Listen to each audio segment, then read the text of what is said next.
Shalom. Perkenalkan, kami dari kelompok 2. Sebelumnya kami akan memperkenalkan diri kami masing-masing. Saya Alfian Rendra Tama dari Prodi Peternakan dengan NIM 241510102064. Saya Musman Keluhu dari Prodi Ilmu Pertanian Perkebunan dengan NIM 241510801017. Perkenalkan, nama saya Ladinda Deulofo Memase dari Prodi Gizi dengan NIM 2421110102002. Perkenalkan, saya Karen Filasa Cahyani dari Prodi Gizi dengan NIM 242110102032. Saya Li Pramudita dari Prodi Peternakan dengan NIM 241510102025. Pada kasus ini, kami mengambil kasus pemberhentian ibadah umat Kristen oleh warga Gresik pada hari Rabu tanggal 8 Mei 2024 pukul 19.00 waktu Indonesia Barat di rumah salah satu jemaat gereja GPIB Benowo, Desa Betiti, Kecamatan Ceremek, Kabupaten Gresik. Saat sedang ibadah, tiba-tiba datang satu keluarga yang terdiri dari sepasang suami istri dan seorang anak laki-laki yang sedang berteriak-teriak dengan omongan kotor dan kasar.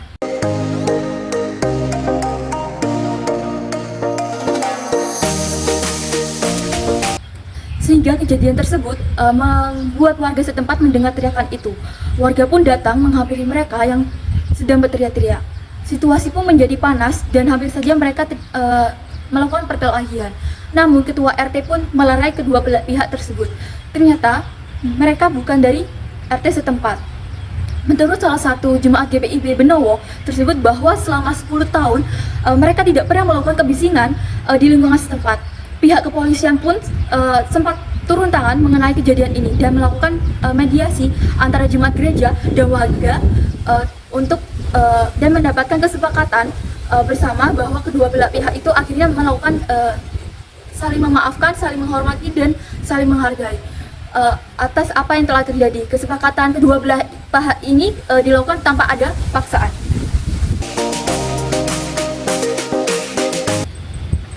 Akar penyebab ketegangan sosial karena ketidaknyamanan ibadah di lingkungan setempat. Mereka menganggap bahwa ibadah tersebut melanggar aturan mereka karena menimbulkan kebisingan yang berlebihan. 2. Kurangnya pemahaman antar warga mengenai hak beribadah. Mereka tidak mengetahui izin yang telah ketua RT setempat untuk mengadakan ibadah di lokasi tersebut. 3. Ketidakcocokan persepsi mengenai kebebasan beribadah dalam lingkungan yang beragam agama dan kurangnya koordinasi antar warga sehingga menimbulkan konflik. Langkah-langkah penanggulan yang diambil mencakup beberapa tindakan, antara lain yang pertama, kepolisian bersama ketua RT melakukan mediasi untuk menenangkan situasi dan mendorong pemahaman antar jemaat dan warga yang menghentikan ibadah dengan melibatkan perangkat desa demi menjaga keharmonisan. Dan yang kedua, masyarakat diimbau untuk saling menghormati hak beribadah dalam semangat toleransi, yaitu program penyuluhan mengenai keberagaman dan hak beribadah disarankan sebagai upaya penanggulan jangka panjang untuk mewujudkan lingkungan yang lebih toleran. Dan yang ketiga, pihak yang berwenang diharapkan memperkuat aturan terkait tempat ibadah di lingkungan perumahan dengan sosialisasi dan izin khusus agar dapat diterima seluruh masyarakat sehingga konflik tidak terjadi. Setelah kronologi di atas dijelaskan, berikut saya akan menjelaskan terkait pencegahan dari konflik di atas. Yang pertama yaitu senantiasa mengasihi sesama. Dalam Matius 22 ayat 39, Tuhan Yesus mengajarkan untuk mengasihi sesama manusia seperti diri sendiri. Ini berarti kita harus bisa memperlakukan orang lain dengan penuh kasih seperti diri kita sendiri dan menghormati mereka tanpa memandang perbedaan agama atau kepercayaan. Dengan mengasihi sesama, kita akan terhindar dari konflik dan perkelahian. Yang kedua yaitu hidup berdampingan dengan damai. Dalam Roma 12 ayat 18 mengatakan, sedapat-dapatnya kalau hal itu bergantung padamu, hiduplah di dalam perdamaian dengan semua orang.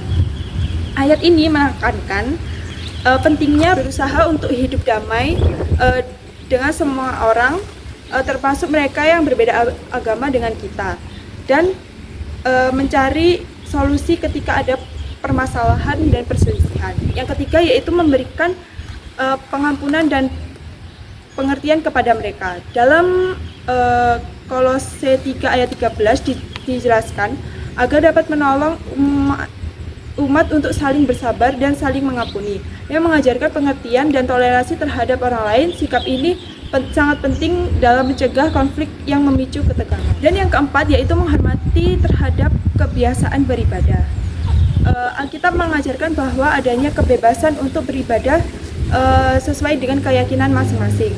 Dalam 1 Petrus 2 ayat 17 ada perintah untuk menghormati semua orang, termasuk menghormati hak-hak orang lain untuk beribadah sesuai dengan kepercayaan masing-masing.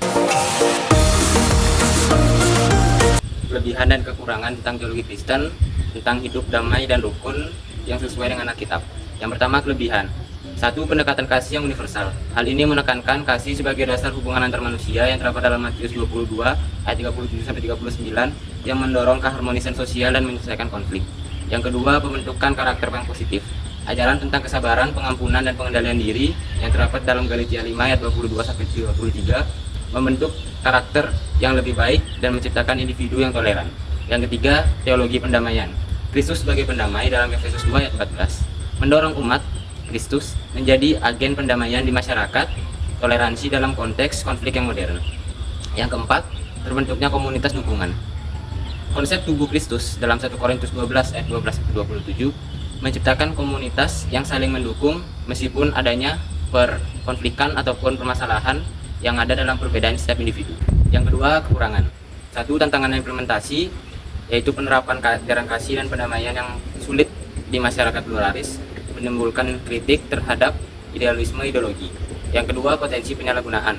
Ajaran mencintai musuh dan mengampuni bisa disalahartikan sebagai sikap pasif terhadap ketidakadilan. Yang ketiga, isu eksklusivitas. Beberapa interpretasi teologis dapat menganggap ajaran Kristen sebagai satu-satunya jalan menimbulkan kesalahpahaman antar umat beragama. Yang keempat, ketergantungan pada kepemimpinan. Diperlukannya sebuah bimbingan terhadap pemimpin agama untuk menerapkan ajaran yang konsisten. Secara keseluruhan, walaupun teologi Kristen memiliki potensi untuk menciptakan perdamaian, efektivitasnya bergantung pada setiap implementasi yang bijaksana pula.